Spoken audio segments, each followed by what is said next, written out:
The superintendent of Cheyenne School District Number 1 has resigned. A transgender tennis athlete has dropped out of this weekend's Governor's Cup tournament, and 3 women are injured when an otter attacked them north of Yellowstone National Park.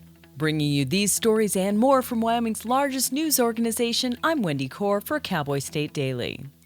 Laramie County School District 1 Superintendent Dr. Margaret Crespo has resigned after 2 years leading the largest school district in Wyoming, and amid allegations she created a hostile work environment for administrators and teachers. Cowboy State Daily's Leo Wolfson reports that Crespo's 2 years on the job were not smooth. Crespo drew a lot of controversy soon after taking the job in summer 2021 for wanting to continue COVID-19 mask regulations and other related measures. So she's kind of been on the outs with conservatives in Cheyenne for a while now. Crespo's resignation comes on the heels of an official complaint made by a former junior high school principal in the district who accused Crespo and members of her leadership team of harassment, unprofessional behavior, and fostering a hostile work environment. Vehicle crashes aren't uncommon in Yellowstone National Park, especially in the busiest months of the season, but Cowboy State Daily's Andrew Rossi reports that a drunk driver going off the road on an August afternoon is unusual, even by the standards of Yellowstone summer incidents. A man was allegedly intoxicated driving a red pickup truck when he slammed into the back of another pickup truck on the road going through Hayton Valley in Yellowstone, and the impact sent the red pickup truck off the road, down an embankment, and into the Hayton Valley. He was arrested on the scene, presumably for driving under the influence. His daughter was riding in the truck with him, and she sustained non-serious injuries. The driver was arrested on the scene. Transgender tennis athlete Brooklyn Ross has dropped out of the Governor's Cup tennis tournament in Cheyenne this weekend.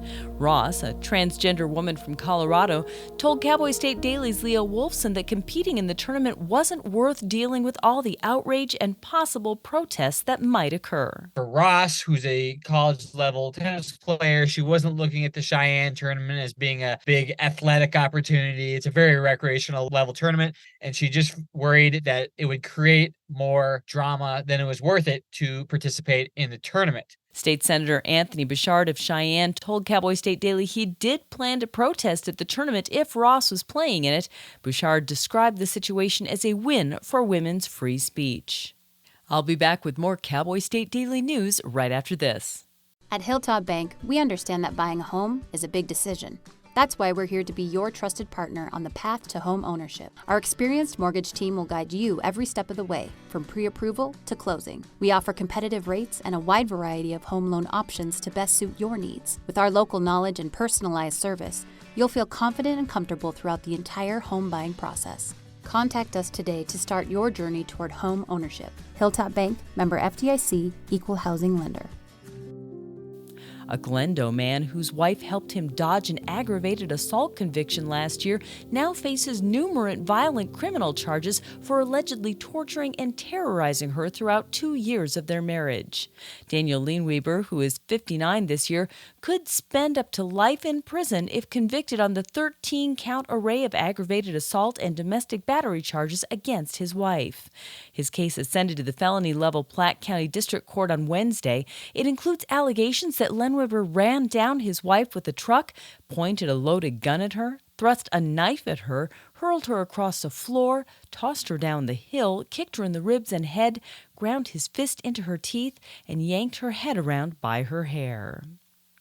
And though usually regarded as adorable, otters are nothing to mess with. That's a lesson a group of women in Montana learned this week when an otter attacked them while recreating on the Jefferson River, northwest of Yellowstone National Park. All 3 women in the group were hurt, one bitten badly enough on her arms and face to be life-flighted to the nearest hospital. But as Cowboy State Daily's Mark Hines reports, although rare, situations like this do happen. From what I was able to find out, there's an attack recorded in 2021 in Montana and one in 2013. And then up by LaBarge, a LaBarge resident told me that some boys were attacked by otters there on the river, as far as he can remember, about 10 years ago. So it does happen occasionally. It's usually people floating on the river, and apparently they come up on the otters by surprise and things just go badly. Wildlife officials say otters generally aren't vicious and will usually try to avoid people, but people also need to respect their space just as they would with any other wild animal. And that's today's news. You can read about all of these stories and more on CowboyStateDaily.com, Wyoming's largest and most read news source. Sign up today for our free daily newsletter and get unlimited access to unrivaled coverage of what's going on in the Cowboy State. I'm Wendy Core for Cowboy State Daily.